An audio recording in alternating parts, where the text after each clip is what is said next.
Oi, gente! Sejam bem-vindos! Talvez a live mais inusitada, que foi super de última hora, mas olha, sejam bem-vindos, o filme já estreou. Vão chegando aí na live, por favor, porque hoje é com ninguém mais, ninguém menos que Dr. Ítalo Marcilli. Então a gente vai falar um pouquinho da psiquiatria e da loucura feminista de um sentido um pouco mais voltado para a área médica. Eu espero que vocês gostem muito dessa live. Por favor, compartilhem 1000 vezes e vão fazendo suas perguntas também, se der tempo. No final, a gente vai respondendo também. Daqui a pouco o Ítalo já tá entrando e eu quero agradecer a todos que depositaram toda a confiança em mim, que sempre estiveram comigo. Quero mandar um beijo aí pro Will Júnior, pra Ana Feraboli, que tá sempre comigo, estão sempre comentando, pro Augusto Camilo, que são seguidores que eu já considero amigos, estão sempre comigo, então quero agradecer muito vocês. Daqui a pouquinho o Ítalo já tá entrando, acabei de falar com ele, então vamos aproveitar aí pra dar bastante coraçãozinho aí. E deixa eu ver aqui. Pronto, o Ítalo já chegou. Conectando, gente, vai dar tudo certo. E E aí, como é que você tá? eu vou ter um bandeirão desse ainda na minha casa, Sara. Eu não tenho que arranjar uma bandeira dessa É aí, ó. bonito, olha aí. Eu sei. Você sabe que eu fui uma vez numa palestra lá em Teresópolis, aqui no Rio de Janeiro, na região serrana do Rio. E aí o padre lá que me chamou para dar a palestra, ele botou um bandeirão desse na frente da igreja, assim. E um paroquiano, que era um jurista, e tava assim, ó, padre, cuidado, porque alterar a bandeira nacional pode ser imputado como crime, não sei o quê. Ele falou assim, se for crime, pois que me levem preso, porque essa bandeira vai ficar aí. Eu falei, Isso esse aí é mesmo, baixo, gostei. gostei dele. Esse é baixo. Gostei. Um beijo aí, padre, Oi, você tinha pelo me ouvido? que diferente conversar contigo assim. Eu tô acostumada a conversar contigo no consultório. Aham, exatamente. Mas, Meu, te agradecer de verdade pela ajuda aí na divulgação do filme e tudo. Ó, tô esperando umas receitas, tô precisando de receita aí pro meu remédio. tá Você é cobrando, médico? tá cobrando em rede nacional aqui. Então. Ei, poxa. Deixa comigo, Sara, deixa que eu vou te mandar, vou te mandar. Muito bom, muito bem. E, gente, pra quem não sabe, porque eu tô cobrando receita, pra quem não sabe, eu até fiz um vídeo, depois vocês estão lá no meu canal, né? A verdade sobre Ítalo Marcilli. O Ítalo foi meu psiquiatra durante 3 anos, quando eu tava lá no Rio de Janeiro. Aham. Ítalo não tinha nem 10 mil seguidores no Não. Instagram dele. Tinha o consultório dele lá no Rio. E eu fui paciente dele e ele conseguiu me colocar nos eixos. E eu lembro que eu chegava todo mês, às vezes a cada 15 dias lá, chorando, toda triste, toda cagada, na merda. E aí eu parece que eu sinto que eu tive a oportunidade de ver nascer o Ítalo que vocês conhecem hoje, porque acho que um dia ele cansou do meu chororô, ele falou, e eu lembro até hoje que eu falei assim pra ele: tudo que eu queria, doutor Ítalo, era alguém que me colocasse no colo e tirasse todas as minhas dores e resolvesse meu problema. Aí, de repente, ele me olhou com uma cara feia, eu já fiquei toda com medo. Ele falou assim: para de besteira, chega, acabou, chega, não tem isso mais. Essa pessoa não existe, essa pessoa não vai vir, e se você não resolver seus problemas, ninguém vai resolver pra você. Para de ser vítima. Olha a feminista dentro de você ainda, Sara. Pare de ser vítima. Essa pessoa não existe, para de sonhar com isso. E aquilo me doeu, que eu voltei pra casa assim, toda doída. E uma semana depois, a vida já tava outra coisa. Porque eu acho que eu precisava, como muita pessoa precisa, levar uns tapas no meio da cara, assim, né? Uma terapia de guerrilha para despertar e parar de procurar alguém só para fazer carinho, assim. E a partir daquele dia eu fui colocando a minha vida nos eixos. Então foi muita terapia, foi muito trabalho, terapia e eucaristia. Eu acho que foram as 3 coisas. Trabalho, terapia, eucaristia. E a partir daquele momento a vida mudou. E o Ítalo virou esse Ítalo que vocês conhecem, gente. Que Ô, é. Sara, uma coisa que não acontece só com o movimento feminista, depois eu queria falar um pouco disso. Eu não sei, a gente não tem pauta. Tem pauta para conversa hoje, não, né?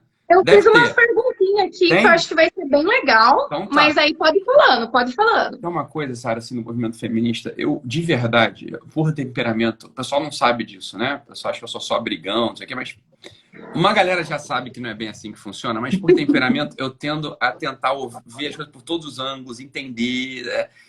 De verdade, a gente sabe que a pauta, algumas pautas abstratas do movimento feminista fazem sentido, né? Algumas pautas abstratas do movimento feminista fazem sentido. Agora, acontece no movimento feminista uma coisa que é uma tentação e que acontece, olha, não tem nome, tem um movimento aí que acontece com os homens hoje que não tem nome, tá? Mas que é a mesma coisa, de algum modo, que é tentar encontrar uma ordem externa, esquecendo que, no fato, a gente é tabernáculo de uma ordem interior. Quer dizer, existe uma ordem interior da qual a gente é tabernáculo, que você pode chamar de, que a gente pode chamar de graça, a gente pode chamar de Espírito Santo, a gente pode chamar de lei natural, a gente pode chamar, sei lá, de princípio de ouro, né? Existe uma ordem interior que, se essa ordem ela não é o objeto mesmo de qualquer ação, ou de qualquer conduta, ou de uma ascese, ou de uma busca cotidiana para a gente encontrar, não vai ter palavrório de fora, não vai ter movimento externo, seja religioso, hein? Seja ideológico, que vai conseguir dar para a gente um princípio de dignidade, de decência e, no final de contas, de felicidade. Né? Quer dizer, existe um movimento aí que é esse movimento do pessoal que os homens têm que empreender, ficar rico, não sei o que, ganhar dinheiro, economizar, ganhar 1 milhão, meu filho. Isso é uma bobajada sem fim. É uma bobajada sem fim, no sentido de que, olha, se a tua ação ela não se dirige a tentar encontrar uma ordem interior e dentro de você ser um tabernáculo assim que consiga receber um princípio de ordem, você, bicho, qualquer palavra de fora, livre-se do patriarcado, rapaz, isso não faz mais mínimo sentido. Então, fique milionário, isso não faz mais mínimo sentido. Mas isso é um princípio de confusão sem fim, né, Sim, Sara? E isso desorganiza muito as pessoas. E as pessoas se perdem pra cacete. Essa que é a sim, questão. muito. É óbvio, Eu todo acho esse que movimento de minorias eu são acho isso. que isso que você está falando, Ítalo, me leva até a primeira perguntinha que eu preparei umas perguntas da hora, assim, Bora, né? Sara. E polêmicas, porque afinal de contas eu sou a Sarah Winter, né? Então, Eu tenho as perguntas certas, tá? Eu vi teu filme, tá? você viu já? Aham, já, óbvio que eu já vi. Eu sou amigo da diretora, pô, do filme. Você acha que ela me passou a senha do filme? Eu vi o filme antes da versão. Eu vi antes E da aí, versão final. fala pro pessoal o que você achou. Então, eu vi a versão do diretor, eu não vi a versão final, e a versão do diretor já estava excelente. Eu quero falar sobre o filme, ó, pessoal. A Vida de Sarah, né? Tá lá na Lumine.tv. Acho que vai ser distribuído por lá, né? A princípio vai ser por Já lá. estreou hoje, estreou Já hoje, estreou hoje? Então, beleza. hoje. Hoje, então, já assisti. Eu gostei muito. Vamos, Sara, falar do filme daqui a pouquinho, porque eu acho que o filme ele conta duas coisas que são interessantes. É uma coisa que, bem, tu vai fazer a tua pergunta, mas deixa eu falar de você aqui. Porque tem uma coisa Vai lá. que é uma coisa que pode constranger algumas pessoas. Eu sei onde isso bate em você, né? E acho que foi excelente você se deixar filmar a tua vida, né, numa versão de filme, porque é claro que a gente que tem senso, né, Sara, você, assim, ele fala, pô, vai fazer um filme de mim? Pô, pelo amor de Deus, não tenho nem 30 anos, não tenho nem 40 anos, eu vou fazer um filme da minha vida. Eu falo, não, cara, deixa isso pra lá, não faz filme meu, não. Mas, vamos lá, a tua vida, de fato, como o pessoal pode brincar, assim, a tua vida dá um filme. Porque são dois eixos condutores ali. Um eixo condutor do filme, é óbvio, é uma biografia, é um filme da Sarah, a vida de Sarah, né? Foi esse o título final, né? Ficou A Vida de Sarah. A vida Não de ficou? Sarah. Um eixo condutor é óbvio, é a tua vida, né? Então, põe lá a primeira cena do filme. Você, mãe de família, né? Na praça, lá, legal. E tem um outro eixo condutor, que é o eixo da entrada do movimento feminista no Brasil, o feminismo de rua, né? Aquele feminismo agressivo para chocar, para subverter, para fazer toda uma inversão de discurso, né? Porque você mesmo aponta isso lá no filme, né, Sarah? Quer dizer, imagina só, você tá lá peladona no Copacabana Palace, ou tá lá peladona no viaduto, ou tá lá, tava lá, né, de peito de fora, e provocando, chega o PM lá, chega o guarda, e fala, pelo amor de Deus, menina, sai daí, né? Põe uma roupa, eu não quero arranjar confusão contigo, sai. Você tá incomodando, você tá irritando, Sara. Sai daí, menina, sai daí, tentando falar com educação. Você é uma menina, faz conta, lourinha, né? Você é uma menina, sem arma, sem nada, o cara vai fazer o que com você? Até a hora que o pessoal começa a ficar nervoso, começa a insistir, falar, ó, tira essa garota daí, tira essa garota daí. Eles põem a mão em você. No que eles põem a mão em você, vem o quê? Um repórter. Isso. E Exato. recorta. E vê uma menina indefesa, fraquinha, branquinha, bonitinha, lourinha, sendo atacada por um truculento policial, Exato. impaciente, repressivo, o todo... Né? É o arquétipo do patriarcado, um homem armado atacando uma menina branquinha, indefesa, magrinha, nua. Né? Então, existe uma subversão de linguagem aí, né, Sara? Uma subversão de discurso. E essa é a pergunta que eu queria... Posso inverter? Não tem ordem, né? Mas eu queria te ouvir. Eu queria te ouvir. Falar assim, dá para acreditar na mídia? Porque isso é um recorte dos jornalistas, né? Quer dizer, ao mesmo tempo, eu acompanhei isso em 2012. Eu acompanhei o Fêmen antes eu já estava ligado no Fêmen, antes de você ter trazido o Fêmen para o Brasil, eu já estava acompanhando o movimento do Fêmen, né? E via assim, olha, essas meninas, elas estão encenando força, né? Elas têm cara de força, elas têm uma cara de resistência, mas, afinal de contas, são umas meninas magrinhas, bonitinhas, de peito de fora, né? Quer dizer, força. Tudo bem, tem uma força do rosto, mas, cara, tem um cacetete do outro lado. O discurso ele é perfeito. Assim, é a mulher empoderada mostrando a truculência do patriarcado e como é que a gente tem que... E é o discurso feminista que a gente bem conhece, né? O recorte da mídia, que não conta a história inteira, me parece fundamental. Assim, isso é né? É o recorte do jornalista que faz o discurso encaixar. Exatamente. Tanto que quando eu fui para a Ucrânia, a maioria das pessoas sabem que eu era feminista no Brasil, mas conhece a minha vida só a partir desse ponto. Deu aparecer no programa do Danilo Gentili, do Jô Soares, aqui Marília na Gabriela. Da Marília Gabriela, da Luciana Gimenez, me conhece a partir daí, mas não sabe nem do antes, nem da minha história de vida e nem como é que eu virei feminista. Então, o Fêmen pagou para mim, então eu fui patrocinada, então tenho todos aqui, tenho os recibos de pagamento que eu recebia mensalmente em dólares do Fêmen.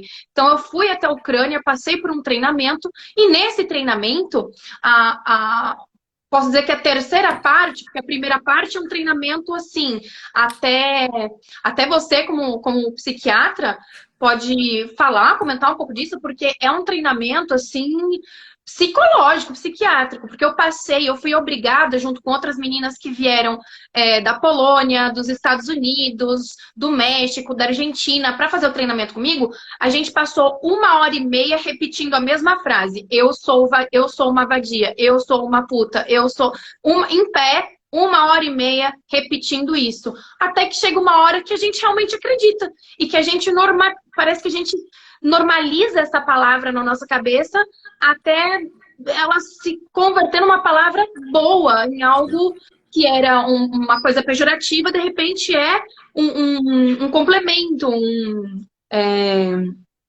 uma palavra boa, assim, sabe? Um elogio. E muitas vezes falavam pra gente, vocês não são militantes. Tira essa palavra da cabeça. Vocês não são militantes. Vocês são militares. Entre militante e militar há uma diferença muito grande. Então, militar faz o quê? Guerra. O que é a guerra? É conquistar território e fazer a manutenção do poder desse território. A única diferença é que vocês não vão lutar essa guerra com fuzis, nem com bombas, nem com tanques de guerra. Vocês vão lutar com armas midiáticas, econômicas, ideológicas. Então, nos ensinaram todas essas técnicas honestas e desonestas de como fazer um bom protesto.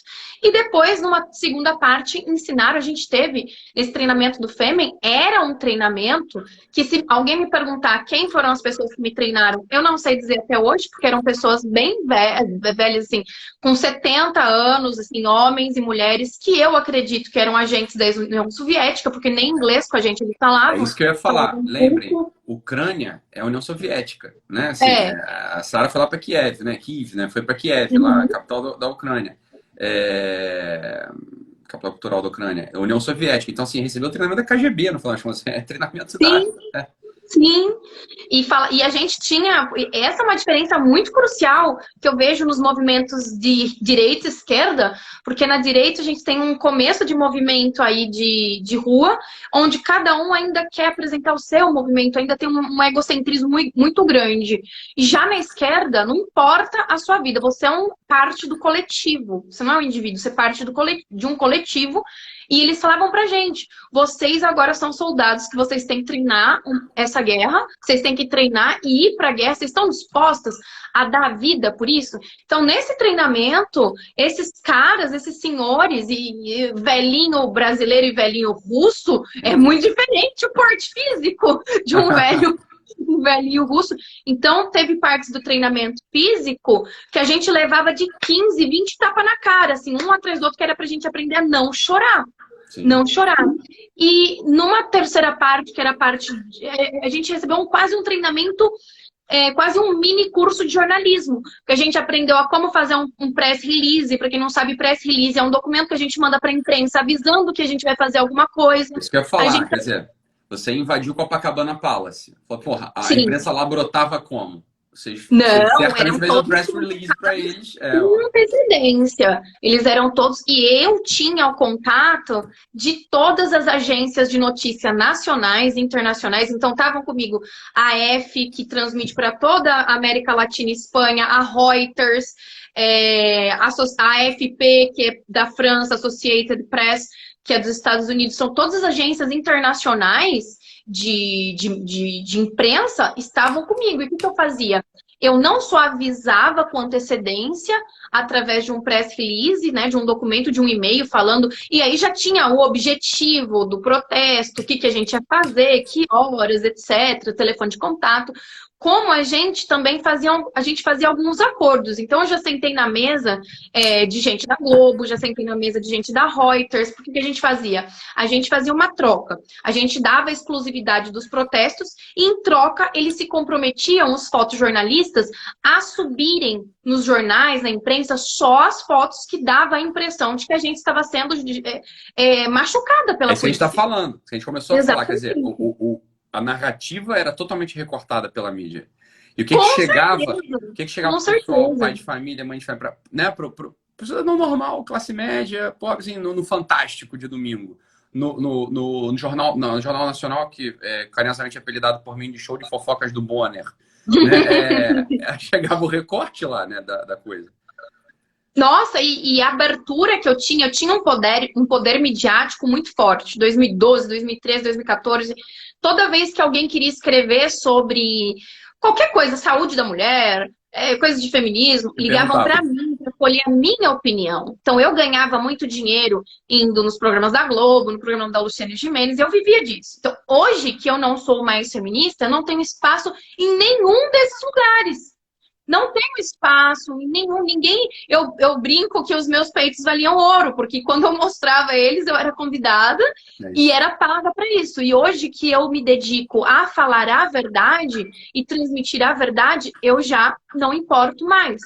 E aí, isso me leva, o Ítalo, que eu queria te fazer uma pergunta, que eu acho que muita gente me pergunta isso, deixa eu ver aqui no meu rascunhozinho, muita gente me pergunta, e eu falei, olha, eu não sou psicóloga, não sou psiquiatra, e acho que eu vou deixar essa pergunta para quem entende, que aparentemente essa nossa sociedade, a gente tem visto um número muito grande de depressão, suicídio, automutilação, que isso se multiplicou muito, principalmente depois, nessas últimas décadas. E eu queria te perguntar se você acredita que a revolução sexual como um todo e a inversão dos papéis masculino e feminino contribuem para esse fenômeno de mulheres tristes, de mulheres que se automutilam, de mulheres que se suicidam. É essa a pergunta. Cara, vamos lá. Tem uma porcentagem de depressões e ansiedades que não estão no espectro de questão existencial, tá? Então, tem uma porcentagem, que é a porcentagem que sempre houve na humanidade, né? Sempre houve na humanidade, assim, 1%, né? 0,5% de pessoas com depressão grave, né? Com ansiedade grave, tá? Claro, existe uma coisa chamada cérebro. O cérebro tem a sua produção, né? E síntese, enfim, equilíbrio de neurotransmissores. E quando tem alguma coisa desregulada aí, É claro que a pessoa vai ter uma depressão que não tem a ver com questão existencial. Tem gente que é assim, ó, tem que estar tudo bem na vida, a pessoa é normal, normal, assim, ó, tem uma vida familiar boa, uma vida profissional boa, uma vida espiritual boa, tá tudo no eixo e a pessoa deprime, tá? Possivelmente não tem um fundo existencial ali que seja a prevalência. Agora, o que a gente observa hoje, né? De 80 anos para cá, tá? De 60 anos para cá, para ser mais preciso. A gente vê um aumento no número absoluto de casos de depressão e ansiedade, né? A escalada dos números de suicídio. O suicídio é uma epidemia hoje. A mídia não fala isso e eu acho até razoável não falar, porque pode dar ideia para os outros, né? Mas a verdade é que o suicídio é uma epidemia.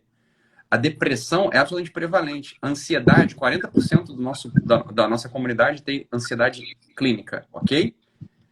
Isso tem um fundo existencial. O fundo existencial a gente pode apontar com muita segurança que é isso que a gente estava falando aqui. Olha, quando o teu interior ele não é ordenado, quando o teu tabernáculo interior ele não tem uma ordem, ou seja, quando você não sabe o teu lugar existencial, ou seja, quem você é de fato, para que um ser humano serve? Para que um ser humano funciona? Logo, como eu sirvo? Como eu funciono? Como eu me ordeno nesse mundo? Como eu me ordeno na frente dos outros? Quando isso se perde, quando você é desligado, quando você é desconectado, é evidente que o ser humano vai encontrar um vazio ali dentro que se aparece para ele com a mesma manifestação de uma depressão. Então, é claro, né, as famílias estruturadas. Olha, uma pessoa que não tem experimentado uma família ordenada, organizada, ou seja, um lugar no qual o sujeito sabe que ele é amado incondicionalmente e ele tem a segurança de um pai e de uma mãe que o sustentam financeiramente, sustentam afetivamente, sustentam nas suas ideias, nos seus projetos. Quando ele não experimenta isso logo nos primeiros anos, é claro, né? É claro que ele vai tocar numa desordem interior. Ele não sabe que ele é amado, ele não sabe que ele tem um porto seguro, né? Ok, isso é amplificado pelo que a gente chama hoje de movimento de minoria, né? Sabe? O que o movimento de minoria faz? Ele te oferece uma falsa família, ou seja, uma falsa pertença a um grupo no qual você é aceito. Olha o drama. No qual você é aceito e, portanto, você encontrou uma segurança ali dentro. Ora, a verdade é que você não é aceito nesse grupo de minoria. Porque o grupo de minoria, ele é falsamente um grupo de minoria. Porque a única minoria que existe é o indivíduo. Então, quando existe um movimento negro, um movimento feminista, um movimento gaysista, um movimento LGBT, um movimento do que você pode inventar, um movimento que seja. É assim, ó. Eu sou aceito desde que eu me esvazie, eu me esvazie dessa ordem interior do indivíduo e professe o credo da cartilha dessa minoria. Se, por qualquer motivo de consciência, qualquer motivo interior, qualquer motivo de experiência de mundo, eu tenho, assim, eu não concordo muito com o que eles estão falando. Você é expulso você expulsa do movimento de minoria, né? É aquela coisa como é que é o nome daquele negão americano lá que foi candidato à presidência da República, rapaz? Me esqueci. Mas é verdade, só.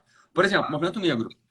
Os negros são muito aceitos no movimento negro se eles professarem toda a cartilha do movimento negro. Não basta ser negro, né? Não, se ele é um negro cristão, já não vai funcionar muito.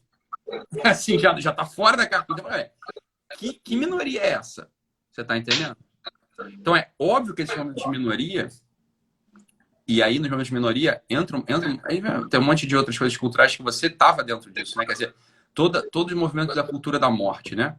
Quando a enfermeira lá, a Margaret Sanger, ela aparece na cena e começa a colocar na cabeça da mulher uma coisa assim, olha, isso que você está carregando aí no teu ventre, isso não é bem uma criança, isso é um amontoado de células, isso é um feto, isso é um embrião. Quando você desumaniza o feto, a desumanização da visão do que é o feto foi o que permitiu a cultura da morte. A Margaret Sanger, olha, ela vai ter que prestar contas, porque ela introduziu um princípio de desordem em todo mundo, porra. É o Ben Carson, bem lembrado. Ben Carson é um negão americano. Obrigado, Paulo. Paulo é meu vizinho, né? Tá assistindo o cheiro do meu charuto aqui em cima. Ele tá aqui na live, agora que eu vi. Então... Não, o Barack Obama não. O Barack Obama é um negão que estava dentro da cartilha. O Ben Carson não. O Ben Carson é 1000 vezes mais negão que o Barack Obama. Né? Ele é mais preto que o Barack Obama. Só que ele não era do movimento negro, porque era cristão, porque era conservador. Né? De repente ele não é nem mais negro. Ele não é nem mais negro. Ele não tem nem mais lugar de fala. Não. Negro. Porque ele agora é conservador cristão. Ele é um, né? Então, os movimentos de minoria, eles são absolutamente perversos para isso que a gente está falando, sabe? Esse movimento de minoria, e é fogo, né? Porque o que acontece? Entra o jovem na faculdade, né? Ou numa associação de bairro, ou no que é que seja, uma família estruturada, ele é absolutamente acolhido ali, naquele ambiente, né? Falsamente acolhido, é óbvio, né? Falsamente acolhido, e o princípio de desordem, pronto, tá concluído. O princípio de desordem está concluído. O sujeito, ele vai experimentar esse vazio, né? É óbvio que vai. E é exatamente isso. Eu tenho estudado muito sobre a biografia de várias feministas e eu cheguei à conclusão básica de que feminismo é doença mental mesmo, porque da feminista mais. Desde 1790, com Mary Wollstonecraft, ela tentou se suicidar 2 vezes por causa de homem. Aí a gente vai para Beth Friedan, mitomaníaca. A gente vai para Valerie Solanas, foi estuprada pelo avô e pelo pai. A gente vai para Shulamit Firestone, que propunha pedofilia. Então eu cheguei à conclusão de que ou o feminismo é uma doença psiquiátrica, ou pessoas que sofrem de enfermidades psicológicas e psiquiátricas acabam vendo o feminismo como uma ferramenta, como um tipo de válvula de escape para tentar sanar algum problema, alguma frustração pessoal, algum trauma, algum abandono, e exatamente essa sensação de pertencimento. Eu fiquei 5 anos no movimento feminista, Ítalo, e quando eu cheguei lá por 3 anos, 3 anos e meio, eu já queria sair. Só que eu não saía porque todos os meus amigos pertenciam ao movimento feminista, então eu não via uma perspectiva de vida fora daquilo. Eu já via muita coisa errada, eu já via venda de Citotec para maior, menor de idade, tráfico de remédio abortivo, eu já via desvio de dinheiro de partido político, eu já vi um monte de coisa errada. Mas se eu saísse dali, o que eu ia fazer da minha vida? Se eu não tinha família, se eu não tinha... minha família estava longe, e o que eu ia fazer? Então, e há muitas meninas que estão, não só meninas, mas em movimentos de divisão de classes em geral, que como a família, em certo ponto, falhou, eles buscam exatamente uma família, um backup, que eu chamo de backup de família, uma família de backup. E é isso que eles se propõem, né? Esses movimentos de divisão de classes, eles te propõem. Você trabalha pra gente pela revolução, em troca a gente te dá uma sensação de pertencimento, que eu acho que a longo prazo só faz piorar cada vez mais qualquer sintoma que você tem, de qualquer doença ou síndrome. E aí, a minha outra pergunta, que acho que é a mais polêmica, mas também é algo que eu percebi estudando a biografia das feministas, é que elas estão sempre também, mas assim, é inevitável e chega a ser bizarro, como elas estão sempre ligadas a situações de crimes e de parafilias. Como Simone de Beauvoir, por exemplo, junto com seu amante Jean-Paul Sartre, durante 10 anos, estuprou mais de 20 meninas de 12 a 17 anos. Ela obrigava essas meninas a terem sexo com os dois, dizendo que ia fazê-las repetir de ano, etc. E quando elas engravidavam, Simone de Beauvoir levava elas a fazer aborto propositalmente. Para quem quiser a bibliografia disso, está num livro que se chama Uma Relação Perigosa, tem mais ou menos umas 500 páginas, que é a biografia mais completa de Sartre e de Beauvoir. E até Shulamit Firestone, nas suas obras, na Dialética do Sexo, de 72, ela fala abertamente que para ter uma revolução sexual que iria libertar as mulheres, dar liberdade para a mulher, as pessoas então teriam que brigar para essa revolução sexual acontecer, e para ela acontecer, a revolução sexual só aconteceria se rompesse todas as instituições, se todas as instituições que separam adultos de crianças fossem destruídas, para que tanto adultos e crianças pudessem gozar de seus plenos direitos sexuais. Então, eu não consigo entender de maneira por que o feminismo, a revolução sexual, está tão ligada a esses tipos de crimes, a esses tipos de parafilias, e que pensam que, de certo modo, esse tipo de coisa é uma liberdade sexual. Tanto com... A gente vê que os movimentos feministas, os movimentos gaysistas, eles estão todos apoiando, são aqueles que falam exatamente, estão apoiando partidos de pedófilos, ou estão até apoiando certas coisas como a ideologia de gênero, onde tem casos dentro da ideologia de gênero, onde pessoas dizem que são trans-age, transidade, pessoas adultas que se consideram como crianças, se auto-identificam como crianças, e aí acabam tendo relação com crianças, enfim. E aí eu queria perguntar... Essa é uma coisa que... Essa coisa que a gente fala assim, né, Sara? Porque a gente conhece bem essa cena, mas muita gente está ouvindo a gente aqui. Eu acho que talvez nem tenha conseguido pegar o que a gente falou, o que você falou agora, assim, mas como assim, partido pedófilo? O que ela tá falando assim? Como assim? O pessoal não sabe, ó, na Holanda existe um partido partido político, cuja bandeira é amor intergeracional. O que é o amor intergeracional? Bonita, né? Bonito o nome. É que ó, você põe, é isso que o pessoal não entende, assim, o pessoal é muito desarmado, né, Sara? Você que teve, você foi formada, né?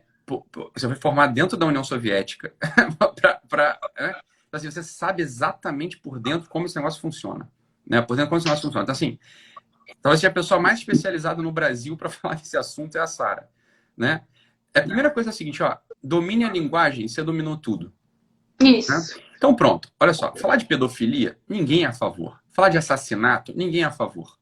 Só que quando você fala assim, ó, em vez de falar de pedofilia, o sujeito vai falar assim, olha, amor intergeracional.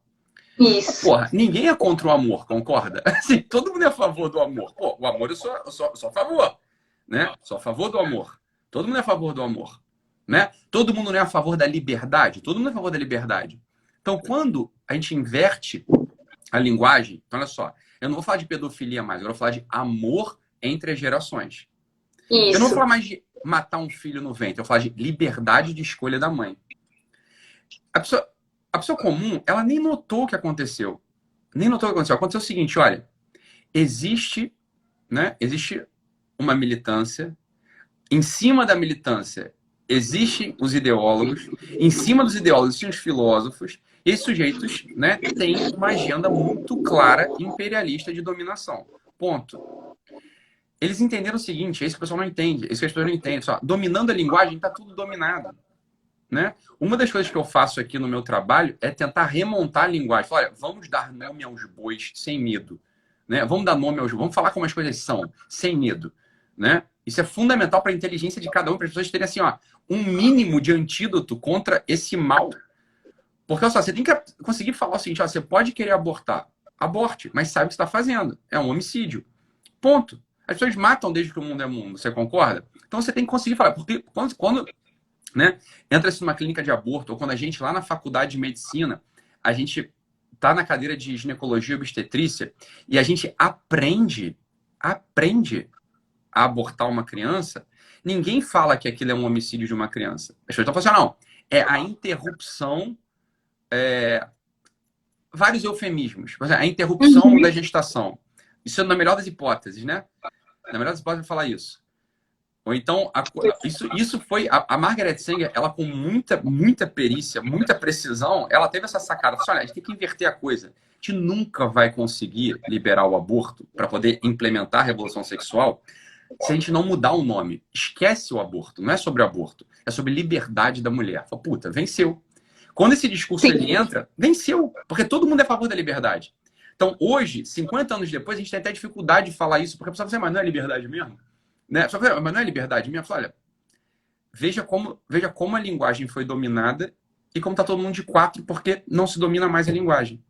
Não se domina mais a linguagem. A coisa do amor intergeracional. Na Holanda, não é que ele vai falar assim, só a favor da pedofilia. O partido não fala isso. Amor intergeracional. Beleza, venceu. Né? Venceu. Você fica desarmada aqui. O domínio da linguagem... Exatamente. Nesse quesito da linguagem, eu até...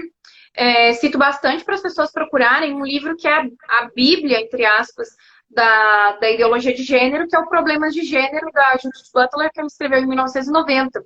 E aí ela fala exatamente como, isso narra muito como que as feministas aprenderam, como elas entenderam que as pessoas aprendem a falar. Eu sempre dou esse exemplo para os meus alunos, então, como é que a gente aprende a falar? Vamos supor que isso daqui seja uma mamadeira. Como é que a criança, o bebê, aprende que isso é mamadeira? Não é porque a mãe vai sentar do lado e falar, ai, filhinho, te amo. É que mama do latim, videira do grego. Não é assim que a gente aprende a falar. A gente aprende a falar pelo método de repetição. Então a mãe vai falar assim, ó, não chore, já tá aqui sua mamadeira. Não, ó, me dá sua mamadeira que eu vou lavar. Põe a sua mamadeira na pia. Então, o método de repetição faz com que as pessoas aprendam a falar. E quando as feministas entendem isso, aí começa o que George Orwell chamaria de novilíngua, É né? isso aí. Então, começa essa novilíngua a ser aplicada quando elas entendem que elas conseguem manipular melhor. Até Kate Millett, nesse livro de 69, ela fala, Ítalo, que chama Política Sexual, ela fala que para acontecer a revolução sexual, as mulheres, então, deveriam que entender a linguagem, porque a linguagem é uma reguladora das normas jurídicas, das normas comportamentais e das normas jurídicas. Então, para subverter as normas comportamentais e jurídicas, tem que subverter a linguagem. Porque, veja, aborto todo mundo é contra. Agora, saúde reprodutiva, todo mundo é a favor. Quem é contra a saúde? Ninguém. É simples, é só mudar o nome. Você muda o nome e faz o que a Sara falou. Fala só assim agora. Só fala saúde reprodutiva, saúde reprodutiva, saúde reprodutiva, saúde reprodutiva. Pronto, todo mundo ficou a favor. Pronto. Você consegue agora, inclusive na legislação, vai passar. Porque todo mundo é a favor. Ah, agora não, vou propor aqui uma lei, vou propor aqui sobre saúde. E aí lá no meio da saúde reprodutiva da mulher, você põe lá uma coisa de aborto. Vai passar? Vai passar. Com certeza. É um método de repetição subversiva. E até eu dou alguns exemplos, como, por exemplo, a homofobia. Homofobia, em tese, não existe. Porque homo do latim é fobia, né? Você, melhor do que ninguém para falar. Uma enfermidade psiquiátrica onde o paciente tem um medo substancial e sem razão de alguma coisa. E homo do latim é homem. Então, o que seria homofobia? Uma doença psiquiátrica onde o paciente morre de medo de pessoas. Então, é uma construção artificial, de um termo artificial. Então, as feministas, elas desenvolveram uma técnica que eu aprendi isso quando eu estava na Ucrânia, só que eu não aprendi através de livros, eu aprendi através também dessa ordem, né, dessa formação do imaginário que foi feita em mim, essa lavagem cerebral. Então, eu aprendi o seguinte: vocês vão pegar um termo que já existe, vocês vão subverter, vocês vão dar um novo sentido com a palavra gênero.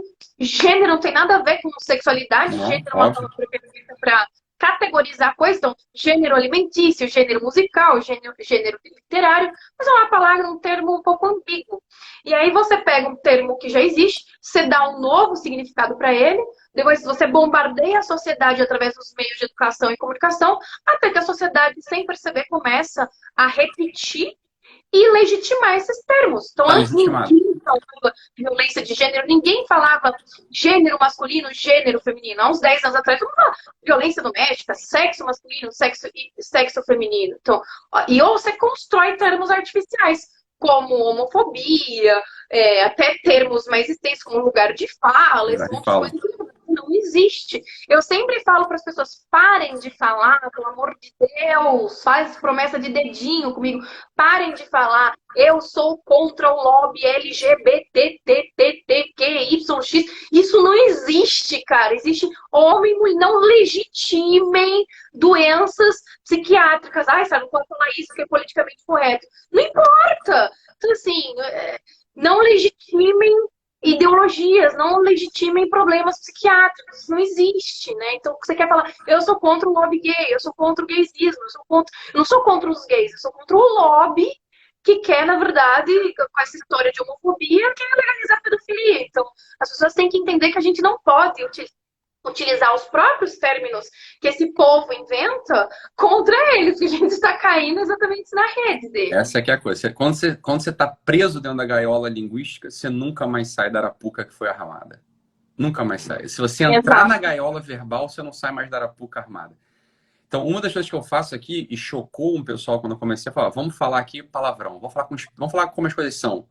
Isso aqui é para romper a gaiola linguística. Quando você rompe a gaiola linguística, você tem alguma chance, agora você tem alguma chance de olhar a realidade. Se você está preso dentro... Você vê, olha, não é verdade, Sara? Você abre Globo News hoje, você abre qualquer noticiário. Aqueles termos, aquelas expressões, elas são todas postiças. Eles só falam daquele jeitinho. Só falam daquele jeitinho. Pronto, você está preso. Você está preso. Você vai pensar em quadrado. Você vai pensar daquele jeito que eles querem que os sujeitos pensem, né? E não se entendem, o cidadão médio, o cidadão comum, não entende. Isso é uma estratégia. Essa é a estratégia de vitória. Essa aqui é a coisa, né? Agora, por exemplo, nas eleições agora, Bolsonaro entrou. Falou, olha, a questão é a seguinte, a linguagem que domina no Brasil é uma linguagem que, quando surge, mesmo uma pessoa que é a favor do Bolsonaro, ela fala na linguagem do movimento globalista ou comunista. Fala. Então ela tem um grande mal-estar. Ela não sabe nem como defender o Bolsonaro ou defender o que ela acredita. Ela acredita numa coisa que ela viu. Ela não é trouxa. Ela sabe, mas não consegue falar daquilo. Então ela sempre perder em debate. Que é certo e que é errado. Mas quando ela vai argumentar, quando ela vai falar, não consegue. Não consegue falar. E é por isso que o professor Sidney Silveira, ele sempre falou para mim, que para mim é o maior tomista do Brasil. O Sidney sempre falou para mim, o professor Sidney Silveira, antes de você querer mudar o Brasil, você precisa primeiro aprender a falar português. Você precisa aprender a falar a sua língua. Você precisa saber, você precisa fazer um raciocínio. E até o professor Olavo sempre fala que se você não consegue fazer esse movimento de tirar da cabeça e passar pela boca, fazer esse movimento, é porque você ainda não compreendeu os fatos verdadeiramente. Então você precisa estudar mais, compreender os fatos. Porque que você compreender, você vai fazer esse caminho de sair da cabeça e conseguir verbalizar isso. Então, eu acho que o brasileiro médio, ele sabe o que é certo e o que é errado, ele sabe o que ele quer, mas ele ainda não consegue falar, utilizar a própria língua, o próprio idioma, a linguagem, para saber falar o que ele quer, o que ele precisa, o que ele demanda. E é por isso que a gente precisa sempre lutar por uma educação de base, porque, como o professor Olavo fala, o Brasil é quase um país de analfabetos funcionais. Eles sabem o lugar deles ali na sociedade, mas eles não têm ideia de como fazer para mudar isso. E eu acho que, inclusive, é uma questão de propaganda, né? Hoje, a maioria das meninas cai nesse negócio de feminismo, de aborto, de gênero, porque é uma propaganda muito bem construída e muito bem bonita. Então, eu sempre me deparo com meninas falando, não, mas eu sou feminista porque eu quero lutar pelo direito das mulheres. Mas peraí, eu fui feminista durante 5 anos, eu nunca ajudei mulher nenhuma, e eu li mais de 60 livros feministas, e nenhum livro que eu li, posso citar os 60 aqui, eu nunca li nenhuma frase falando que o feminismo quer ajudar a mulher. Ah, mas foi o feminismo em primeira onda. Aqui, feminismo em primeira onda, isso não existe. Então, porque antigamente o feminismo era bom. Em 1929, Marilyn French escreve que todos os homens são estupradores em potencial e deveriam ser mortos. Então, assim, não existe isso. Então, as pessoas caem muito nessa coisa de que é bonzinho. Parece que as pessoas têm uma necessidade. Não sei se o brasileiro em si, principalmente, tem uma necessidade de pertencimento a algo. Ele precisa pertencer. Os jovens, assim, eles precisam botar uma etiqueta, assim, um rótulo e falar, não, eu sou tal coisa. Aqui eu tenho muitos grupos de meninas, adolescentes, no Telegram, que eu vou dando mentoria, etc., vou ajudando. E elas me falam, tá, mas se eu já entendi que o feminismo não é bom, eu não me considero feminista, mas como é que eu posso falar para as pessoas? O que eu posso falar para as pessoas que eu sou? Por que você quer falar para as pessoas que você é alguma coisa? Você é você é a Larissa, você é a Paula, você é um ser humano. Por que você precisa falar para as pessoas que você é vegana, que você é feminista, que você é humanista, que você é materialista, que você é socialista, que você é direitista? Por que você precisa? E aí eu queria que você comentasse, por que você acha que essa juventude tem essa necessidade de pertencimento a alguma coisa? Mas é claro, sabe, porque não pertence a nada mesmo, né? Qual que é o primeiro lugar de pertencimento nosso? O primeiro lugar de pertencimento nosso é a família. Ponto. Uhum. Olha, a crise das famílias... É por isso que eu falo... Tem uma frase que é clássica. A família é a célula da sociedade, né? A célula máter da sociedade. A primeira célula da sociedade. Mas é claro, né? É claro.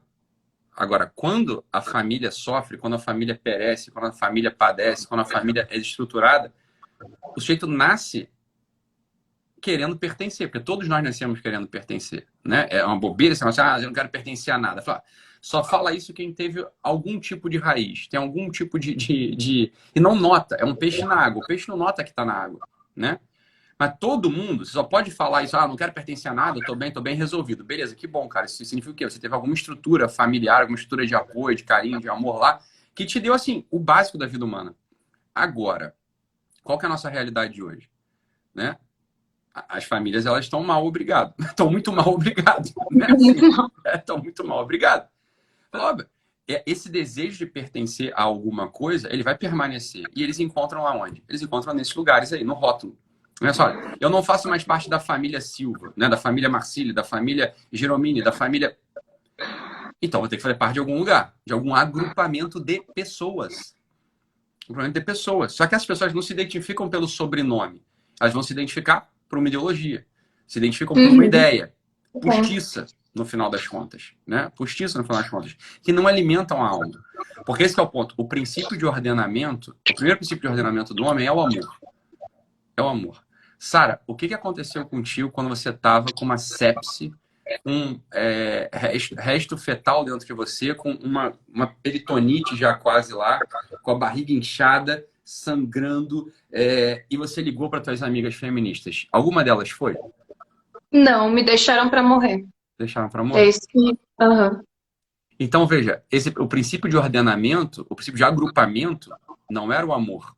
Não era assim, cara, estamos juntas mesmo. Não. Somos uma família. Não era isso. Isso é o que talvez vendessem. Você faz parte de algo agora para mudar o mundo. Você faz parte de algo agora. Só que, na verdade, para o indivíduo concreto, se ele não experimenta o princípio de ordenamento, que é o amor, ele ainda não encontrou o princípio de ordenamento, porra. Aí você ligou para um amigo teu, né?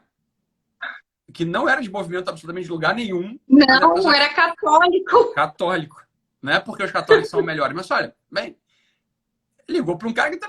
Porra, que princípio, que feminismo, cacete. Caralho, a Sarinha tá mal. Eu vou lá na casa dela agora. Caralho, mulher, tu vai morrer. E o interessante é que eu liguei para quem deveria ser o meu algoz. Porque é um homem, ou seja, um patriarca machista, potencialmente um estuprador e católico ainda, né? Opressivo, etc. E foi ele que me salvou. Ele que salvou, né? Então, assim, e depois, quando chegou lá no hospital, bem, por mais que o pessoal não tenha te recebido muito bem, tal, cara, as pessoas foram lá e te trataram de você tá entendendo assim? E não tinha ninguém ali, sei lá, devia ter o feminista, devia ter o umbandista, devia ter o evangélico, o católico, o ateu, que estavam ali trabalhando com seu ofício, né? Servindo a você, trabalhando, claro, né? As pessoas também não trabalham bem, então deve ter tido mais besteira lá que fizeram contigo, sempre tem, né? Mas que é o ponto, o princípio de ordenamento, o princípio que agrupa alguém, que faz a pessoa poder repousar em paz e poder então começar a construir uma biografia relevante, não são esses rótulos, né? Sou feminista, sou gaysista, sou taxista, sou frentista, não é isso, né? Assim, é um amor. Então é claro que as pessoas têm desejo desse rótulo. Mas o único rótulo possível que cabe num ser humano sou um ser humano feito para amar. Esse é o único rótulo que cabe num ser humano. Perfeito. Né? Perfeito. E o Ítalo, a gente já está caminhando para o final aqui, nós temos 10 minutos. Eu queria te fazer mais uma perguntinha, depois você pode falar sobre o filme, o que você achou. E acho que essa pergunta é a que mais as pessoas me fazem, inclusive eu estou escrevendo um livro sobre isso que eu espero lançar até junho. O nome do livro é Como Tirar Sua Filha do Feminismo, um guia para pais desesperados. Bacana. E aí eu queria que você comentasse um pouco disso, porque as pessoas, isso é a pergunta que mais as pessoas me fazem. Eu tenho uma filha feminista, o que eu faço agora? Meu Deus, como é que eu perdi minha filha? O que eu faço para recuperar? E eu queria que você comentasse um pouco como tirar filhas, namoradas, esposas e até meninos também do feminismo. Eu posso comentar, Sam, eu queria te ouvir, pô. Vamos lá. Quem que entrou no feminismo até, assim, o último fio do cabelo, né? Até, sei lá, né? O pessoal não sabe, o pessoal não lembra, mas assim, não sei se vocês lembram lá no viaduto do chá, a Sara ficou pendurada nos grampos para fazer protesto, assim, é uma coisa louca, né, Sara, para pensar. Eu tenho assim, né? gente. Imagina que aquele negócio de aquilo é loucura. São ganchos, né? São ganchos para fazer suspensão corporal. E eu não queria, Ítalo, eu não queria fazer aquele protesto, não. A gente tinha uma outra menina que ia fazer, inclusive ela ia ser paga, muito bem paga para fazer, que tinha o financiamento, tudo para fazer, mas de última hora a desgraçada deu para trás, e eu, como era a líder do negócio ali, ficou todo mundo olhando para minha cara, eu falei, não tô acreditando que isso tá acontecendo comigo, mas... Vai sobrar pra Sara. Então, pô, sobrou para mim, ó, E aí, todo mundo olhando pra minha cara, eu era líder do negócio, eu falei, tá, vai eu mesmo, né? Vou fazer o quê? Porque a gente é ensinado, na Ucrânia a gente aprendeu, né? Que não importa, a gente coloca até a nossa integridade física de outras pessoas e a nossa pra jogo também. Você é uma O militar, importante... pô. É revolução, é militar, não é militância, é militarismo. E voltando à pergunta aí, muita gente me pergunta isso, mas ainda quero escutar a tua Uhum, sugestão. A primeira pergunta, eu sempre pergunto faço uma pergunta retórica, eu respondo com a pergunta retórica, um método meio socrático. Falo assim, tá, mas por que você acha que tua filha foi parar no feminismo? é isso aí. Por que a sua filha está procurando justiça fora de casa e não dentro de casa? Então, eu sempre respondo com isso, tanto que no livro que eu vou lançar, o primeiro capítulo é só de diagnóstico familiar. Isso Se aí. tem divórcio, se tem de alguma coisa, o porquê que a tua filha está buscando uma forma de justiça na rua e não junto com a família. Então, é sempre isso que eu começo perguntando. E eu queria saber a tua sugestão, que eu sei que tem muita gente que te procura por causa disso também, de filhos problemáticos que É estão claro, exato. metidos nisso. O que que a gente vê, né, Sara? Volta para aquele assunto lá e que depois é difícil, né? Mas é aquele bom e velho assunto, assim, que a gente fala assim, qual que é a raiz do problema? É o desejo de pertencer a algum lugar que tem amor, Uhum. né? É o desejo de pertencer a algum lugar que tem amor. É claro que as histórias de pessoas que saem disso são sempre as mais pessoais possíveis. Então, às vezes, você engravida, uma feminista engravida, e bem, agora vai ter que ter um filho ali que, caramba, eu posso amar uma pessoa em concreto. Se eu posso amar uma pessoa Uhum. em concreto, você tem um princípio de ordem volta para dentro de você. Porra, voltou. É claro que tudo aquilo que a pessoa estava militando esvazia, né? Esvazia. Então, veja, uma adolescente que entra no feminismo, por exemplo, não é regra, mas olha, 90% dos casos, 99% dos casos, né? Faltou alguma coisa, faltou mesmo alguma coisa assim de segurança, de estrutura no círculo mais íntimo, né? No círculo Faltou. familiar mais íntimo. Faltou, eu posso dizer, porque eu fui para Polônia, para Ucrânia, para Holanda, para França, rodei a América Latina inteirinha, nem sei mais os países que eu fui. E eu nunca. Gente, isso que eu tô falando é muito sério. Quando eu falo que feminismo é doença, eu não tô falando para ser sensacionalista, eu tô falando que eu nunca conheci nenhuma feminista que veio de família bem estruturada. É Se difícil. eu não conheço. É. Eu queria ter dinheiro para mandar uma agência fazer pesquisa, assim, fazer uma pesquisa mesmo, com umas 10 mil feministas, para ver a estatística disso. Eu espero, se algum empresário aí que queira tá escutando a gente na live, queira fazer, faça. Porque vai dar um número muito alto, muito alto. Não existe, eu procurei em tudo quanto é artigo, tudo quanto é lugar, em espanhol, em inglês, não existe uma pesquisa, mas um dia eu queria fazer, porque não existe. Eu rodei todo canto do mundo e não existe feminista que veio de família bem estruturada. Sempre passou por algum trauma e busca, não a justiça, mas busca um tipo de vingança É isso pelo aí. trauma que sofreu, um abandono, uma frustração. É assim, é triste. Então a gente tem mais 5 minutinhos e eu queria que você Eu queria falasse falar para do as pessoas filme. do filme. Eu quero falar do filme. Então, em primeiro lugar, eu recebi o filme pelo o Matheus Basso, né? Que é Uhum. um dos produtores do filme me mandou o login e a senha lá do Vimeo lá. Eu nem assisti na Lumina, assisti antes da coisa. Ele mandou quando eu tava aí na edição, etc. Ele falou. Então, o primeiro ponto, assim, do filme, né? Do filme. Eu achei a fotografia do filme muito bonita. A edição do filme tá muito boa. A trilha sonora original do filme também, do Felipe Scaluzzi, tá, porra, tá bastante, tá dando o tom certinho de cada coisa ali, né? Então, em primeiro lugar, assim, o aspecto técnico do filme, parabéns para Júlia Sonderman, diretora do filme, foi a diretora do filme, né? O filme é A Vida de Sarah, né? O pessoal tá perguntando qual filme. A Vida de Sarah, que tá lá no lumine.tv. Assistam ao filme, assistam ao filme. Então, o filme ele tem um eixo narrativo que é a vida da Sarah, né? Vai contando a vida da Sarah, e tem outro eixo narrativo ali que é uma das coisas que vale a pena prestar atenção, que é na história do feminismo. Assim, não é o feminismo histórico que está sendo contado, mas assim, como é que é a entrada prática do feminismo aqui no Brasil. Como é que foi a entrada prática do feminismo no Brasil, né? Eu acho muito interessante ali no filme, Sarah, vou dar um spoiler aqui, tá? Pode Quando dar. você assume uma coisa que é fundamental, que isso é fundamental da vida. Fala, uma das coisas que a gente tem que fazer é limpar as bostas que a gente deixou para trás, né? Quando são possíveis. Isso. Então, assim, que droga, eu não sou mais feminista. Então, beleza, beijo, resolvam aí, falou, né? Ali a Sarah, com uma tomada de consciência muito profunda, ela fala assim, cara, eu fui a responsável por entrada dessa bosta aqui no Brasil, pelo feminismo de rua, né? Uhum. E, inclusive, permitiu um monte de bosta na... Assim, você sabe disso e não é nada, Sei. você mesmo afirma. Só que a questão é a seguinte, olha, ela ali no meio do filme fala assim, então é por isso que eu tenho que fazer o que eu tô fazendo agora. Que eu tenho que limpar as cagadas que eu deixei para trás. Né? Isso é uma puta de uma missão. Mas isso é assim na vida, cada um vai ter isso dentro de si. Isso a pessoa tem que pensar, cara, eu andei fazendo umas cagadas na vida. Eu não preciso ir lá pedir desculpa, não é isso, mas assim, eu tenho que tratar e ter uma vida agora, uma biografia agora, que de algum modo honre daqui para frente as cagadas que eu fiz para trás, né? Honre no sentido oposto, né? Quer dizer, eu deixei um monte de rastro de traição, de infidelidade, de desonra, de egoísmo para trás. Falei, porra, é a tomada de consciência agora, vou retificar e vou tratar de ter uma vida honrada que faça sentido daqui para frente.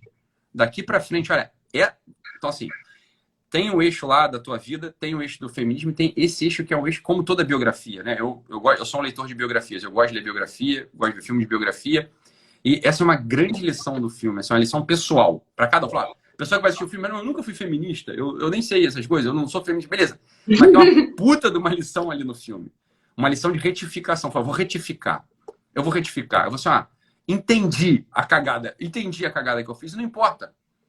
Você, olha, não importa, fiz, tá feito, é daqui para frente, né? Daqui para frente, vamos tratar de limpar esse negócio, vamos tratar de informar, no teu caso, né, as pessoas desse assunto, né?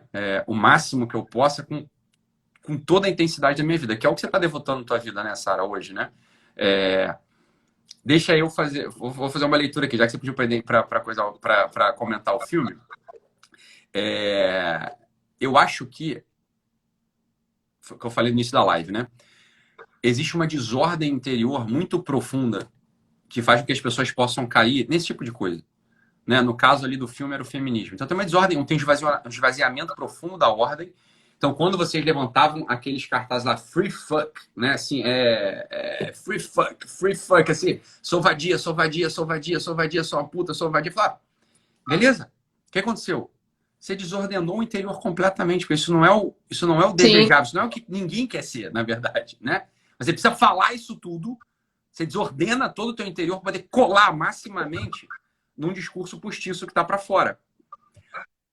Uma das devoções da tua vida hoje, eu sei porque eu te acompanho, eu sei porque está lá no filme, eu sei porque você fala isso publicamente, falando assim, olha, tentar reestruturar um princípio de ordem. Restaurar um princípio de ordem interior. Seja através de um serviço prestado dia e noite, sem medo, seja através do cultivo da religião, do princípio de ordem da religião, do princípio de ordem interior, não é, Sara?